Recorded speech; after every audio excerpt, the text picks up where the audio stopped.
Ha metakayabe. Chaje metawa na khodabe hink na dakota hink na saluke. Chogamnewa. Mie gichita numate. Hello, my relatives. My name is Robert McAnally. My Nakota name, or my Assiniboine name, is Things in the Middle, excuse me. And I'm a veteran of 2 combat tours in Vietnam. I come here today and I wish to talk with you about some important things that I remember in my life. And also I want to talk to you about the connection between our historic stories and also the modern life that we're living today. And there is a direct connection sometimes. First of all, I'll tell you a little bit about myself. Again, I am an Assiniboine tribal member, but I'm also part Crow and part Pagan. I was born and raised here, and except for the time I was in the service and on the reservation going to college, I've lived here all my life. I'm proud to be included as one of the founders of our college, Fort Pitt Community College, and in fact I'm also the very first president of the college.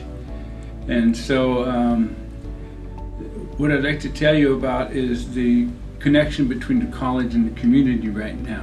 The college is what I call the central information for all the people on the reservation, both Indian and non-Indian. It's the catalyst for change. Through the college we change not only knowledge levels, and knowledge is power, by the way, but we also change social structures, social change. And the college has literally helped tens of thousands of people in the last 42 years. And we're very proud of that.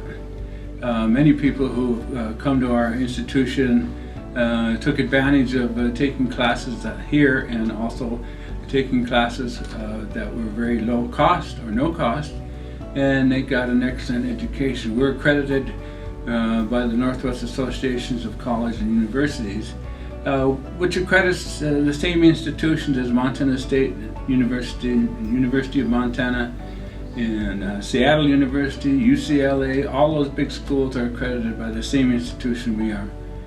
So we were very, very proud to do that. One of the stories from that era, back in 1976, my wife Terry and I came back. I had one more semester or one more year of college at the University of Montana in social work. I was going to be a social worker. But I was approached by 2 gentlemen, Ernie Bighorn and his cousin Jake Crowbelt. Jake was the education director here, and he asked me and a number of other students who were also enrolled and still in college if we wanted to help start a community college. Now, we were kind of confused about what they wanted, because college to us meant you had to leave the reservation and go off and then maybe come back. But we were also mostly told not to come back. We were told to get our education, live and work off the reservation, because there was really nothing here for us unless we wanted to work for the government. But when we finally decided that in our own minds that college was a good idea, we began a community college planning office. One of our first activities was to do a community survey across the reservation. And with the help of Black Hills State College, we developed a survey that would give us the information that we needed to develop courses and develop academic courses and vocational courses. We needed to see what the people wanted us to bring to them. One of the things I remember is on that survey was we asked the question of everyone who we could, what words come to mind when you hear the words community college? And when we got the surveys back and started to analyze the data, one of the most answered questions was that one. What comes to your mind when you hear the words community college? Many of the older people told us that community college was a place with a big lawn, great big trees, and kids walking around carrying books, and some kids throwing frisbees. I hope you know what a frisbee is. And we went back and said, we got to find out where they got that information. So we did, and went back to a few instances and asked their grandmas or their grandpas or whoever answered that way, why did that come to your mind? And they said, because that's what they tell me it is. That's what my grandson told me it was about. And so we knew we had a long journey ahead of us to develop what the community college concept was. So we did that. When I was at the college for several years, I began teaching Native American Studies. One of the courses I taught, one of my favorite courses, was Intro to Native American Studies and Native American Studies Art and Culture. One of the segments in that class was storytelling. It's a simple concept. It's not unique to Indian culture. People have been telling stories about themselves and their ancestors for as long as recorded time.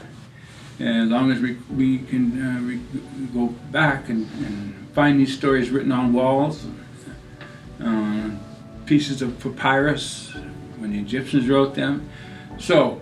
But we were, of course, separate on this continent, and we had our own way of developing stories. Now, children were as curious back in the day, even before we had horses, which was about 1760, hundreds of years before that, maybe thousands of years, the children would want to know why things were the way they were, just like we do now. And the grandparents, they would ask, had the duty and the obligation to answer those children and to teach them what they needed to know about life, about living as a member of society, of a group, of a tribe, of a tiospai, a family unit. Now, a lot of kids ask the same questions. Why is the sky blue? Why are clouds flat on the bottom? Things like that. And the tribal people came up with the answers for that. Now, they weren't scientific answers, They didn't have to be, because science was not utilized as a knowledge tool at that point. But what the answers were what came into the mind of the elders, or they were told when they were children, the answer to these questions. One of them was, one of the questions that I enjoyed reading about and passing on was, in one of the stories was, and it's very appropriate now, is where do mosquitoes come from? The kids, we've been plagued with mosquitoes forever. So curiously, the kids wanted to know, where these mosquitoes come from, Grandpa? How come they keep bothering us? And Grandpa said, well, I will tell you how we got mosquitoes in our battle against mosquitoes. And he would sit them all down and they would all listen, because that's the way they were taught, to be respectful and to listen, to quit hitting each other just like we do, pushing each other and be quiet and listen. One thing that young children had to learn really early was to be quiet, because there are animals and you don't want animals to hear you. There are vicious animals. There are other tribes that would want to do you harm. There's other things in the world that would hear you if you weren't quiet. So when they taught them to hunt, quiet. So the grandfather, uncle, grandmother, whoever would sit them down and say, here's what happened. A long time ago, before the horses came, our people were all living together way up north in the forests. And every year there were two great giants that lived way up north. They were fierce giants, a father and a son. And they were tall as the tallest trees. Okay, and they would come and raid our people. They would hurt our people every year. And they would take the children and take them where they lived. And they would boil them up and eat them. And of course that would scare the kids a little bit. But he said one day all the leaders got together, all the tribes said, we have to stop these two giants from taking our children and eating them. How can we do that? And they came up with a real clever idea. They would dig a huge pit, very deep and very big, and they would cover it with trees, anything that would cover the hole. And then we would go and taunt the giants to come. Come on, we're ready to fight you. We want to fight you. And the giants heard that, and they came rumbling down, running down from the north with their weapons. And the people ran around the hole and ran into their village and were yelling at them, taunting them. Come on, let's fight, let's fight. And the giants came, the father and the son giant came very fast, and they didn't know what was in front of them. And they stepped in that hole and broke the trees and fell far down, down, down they fell. But they weren't dead. They were yelling and screaming at the people, you'll regret this, we'll get out of this, and we will kill all of you now, and eat all of you. So the tribes got together and says, what do we have to do? We have to burn them. So they all got together and started those trees on fire and burned and burned and burned those giants up. They were screaming in agony, you'll regret this, you'll regret this someday. You'll never get rid of us. But they burned them up, and before they burnt totally, the embers came out of a fire. If you've ever watched a fire, you see the burning embers go up into the sky, millions of embers. And just when that happened, all those embers turned into mosquitoes. And they come back every year. And that's the curse of the mosquitoes when we killed the two giants from the north. And that's where mosquitoes come from. Of course, we know now that that probably isn't the way it happened. You know, we know that the mosquitoes are bothersome. They breed, they lay eggs in stagnant water, and then the male comes and fertilizes the eggs, and then the whole life cycle. But we didn't have that knowledge. So that's why stories pass along knowledge, and it answers questions. Even today, we have answers to questions that are brilliant, and if you think of them, really good. Okay, so stories have been around forever. Teaching and Each tribe has a bunch of stories that they tell. Teaching and entertainment. Yeah, for teaching and entertainment. And most of the stories are told in the winter time, okay? Because that's the time when people weren't as busy, and they had to be together in their homes, in their lodges, in their teepees and stuff. So that's when some of the stories are sacred. Some of the stories are life lessons, some are just to humor people. You know, and in our tribes we have the Iktomi, who is the troublemaker. Everything Iktomi does. Now, Iktomi was a creature that's still around. He manifests himself as a spider, but he can change into any creature, or a man, or a rock, or a tree. Iktomi had that power. But the lessons from all the dozens and dozens of Iktomi stories is that whatever Iktomi does, it's wrong. He gets caught. He stumbles around. It always backfires on him. So if you ever hear an Iktomi story, the lesson from that story is going to be what Iktomi did was wrong, and therefore you shouldn't be doing like Iktomi. Whether it's stealing, teasing, fighting someone, stealing, all of that, you know, that's what Iktomi does. So whatever he did, you should not do that. So those life lessons, those are social lessons also. They talk about ethics. Iktomi is bad ethics. They talk about chances in life. They talk about danger. They talk about all of that. Working together. Working together is really important, okay? Now, all these stories about Iktomi have now been collected and written down, and they're in various publications, various, they're even on Facebook. You can find them on Facebook. Now, Iktomi happens to be our character in our tribes.